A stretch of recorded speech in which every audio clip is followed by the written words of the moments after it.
Tant la ligne verticale nous parle du niveau de performance ou le niveau d'énergie que l'on peut avoir par rapport à ce temps. Et la courbe du changement, grosso modo, a cette forme-là. Qu'est-ce qui se passe en premier lieu? Lorsque l'annonce du virus est arrivée, ça a d'abord été un choc.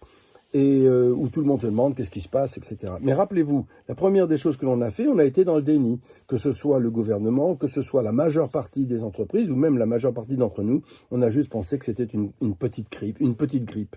Et en fait, on est rentré dans une phase de frustration, où les gens se sont dit, je commence à faire ce que je veux, moi ça ne m'applique pas, les gens sont partis, d'accord, pour aller vivre. Résultat des courses, on se retrouve dans une phase de peur. Cette phase de peur s'est passée il y a maintenant quelques jours, et où on se demande vraiment ce que l'on peut faire. Et le point de bascule arrive.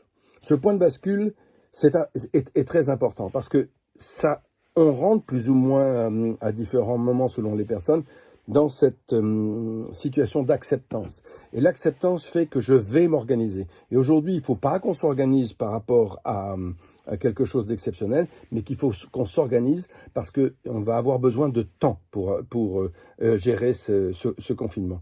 Et suite à cette organisation, on va mettre en place des actions pour rechercher des opportunités de solutions, parce que ce que l'on va chercher à faire, c'est à minimiser l'impact de la crise, et maximiser nos opportunités, parce que c'est comme ça que l'on s'en sortira.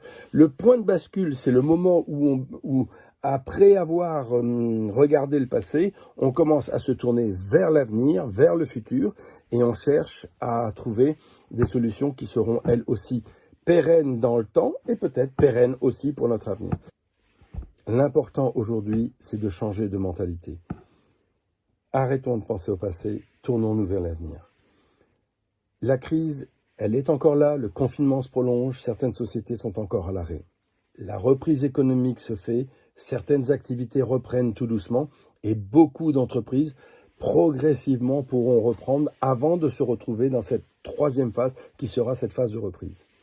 Mais s'il vous plaît, prenez en compte que le jour où la reprise sera effective, la crise que l'on a eue a été une absence de consommation et va provoquer un appel d'air. Un appel d'air pour consommer des choses. Plus tout ce que le gouvernement est en train de mettre en place, plus toutes les initiatives que mettent les gens de bonne volonté, il y aura un véritable appel d'air sur la reprise.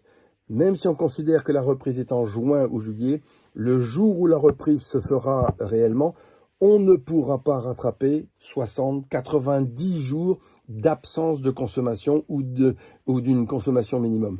Donc, ça va se bousculer au portillon. Et ceux qui pourront en profiter seront ceux qui auront anticipé la situation, préparé cette situation pour pouvoir aller de l'avant. Donc mon conseil, organisez-vous, réfléchissez à ce que vous pouvez faire aujourd'hui pour travailler dans la durée, dans le confinement, mais travaillez aussi ce dont vous avez besoin, les stratégies dont vous avez besoin pour le futur, pour votre avenir, pour la reprise. Je vous souhaite à tous de passer à l'action et je vous dis à bientôt. Au revoir.